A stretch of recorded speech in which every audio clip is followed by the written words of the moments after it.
Hi, and welcome to another Level 1 Chance and Data video. In this video, we're going to explore a whole lot of key ideas that you should know about statistics and data. Let's start. The population is the entire group under investigation. For example, all males at Altair College. Now, a sample is a small group from this population that gets selected and used in the analysis. Samples are used to collect data more often because they're usually cheaper and quicker. It's very impractical to use the entire population for many things. If I wanted to take some blood from a body, I don't take the entire blood from the body, I take a sample. Samples are used to estimate the characteristics of a population. Now, a sample needs to be large enough to represent the population. To achieve this, it's best to choose items at random. This means every item in the population has the same chance of being selected. A sample is biased when it does not represent the population well. Surveys or questionnaires are lists of questions that are designed to gather data from a group of people. A census is a survey of the entire population.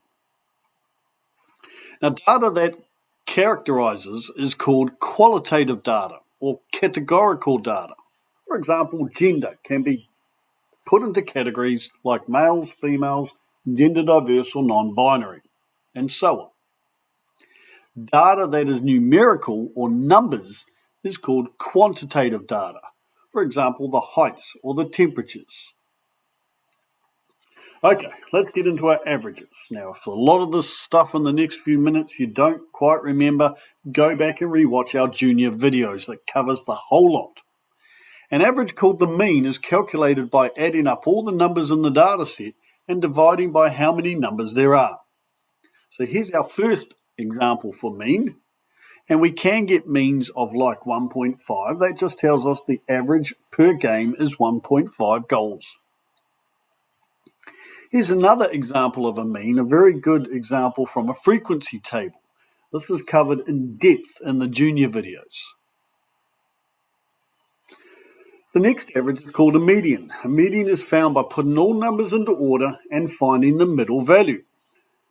Now, sometimes we can count in and find one number in the middle, which is our median.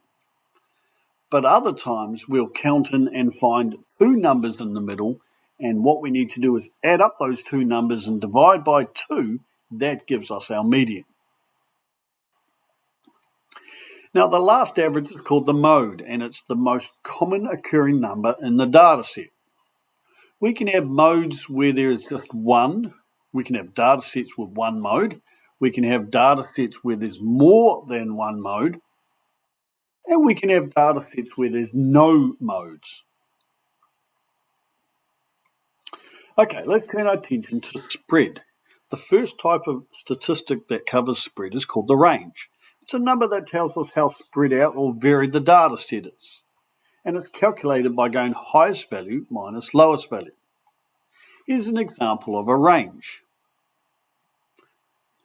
In this example, we've got two cricket players with their runs after 7 games. They both have the same median or average, but they have vastly different ranges, which tells us that one cricket player's results are more spread out and the other cricket player's results are more closer together or consistent. Here's one final example to do with range. Notice an outlier, which is a value that's quite different to the rest, can often affect you calculating the range. All right, well, our final discussion turns to quartiles. Again, this is a type of spread, how spread out or close together the data is. But what we do here is we work out the median first, and then we break the lower group in half to find the lower quartile, and break the upper group in half to find the upper quartile. This is all very carefully covered in the junior videos. Here are 4 scenarios that cover the quartiles and how to find the median and the lower and upper quartiles. Right, well, that's us for the video, so thanks so much for tuning in. If we've gone way too fast, go back and rewatch. All of this is covered in our junior video section. Thanks for tuning in.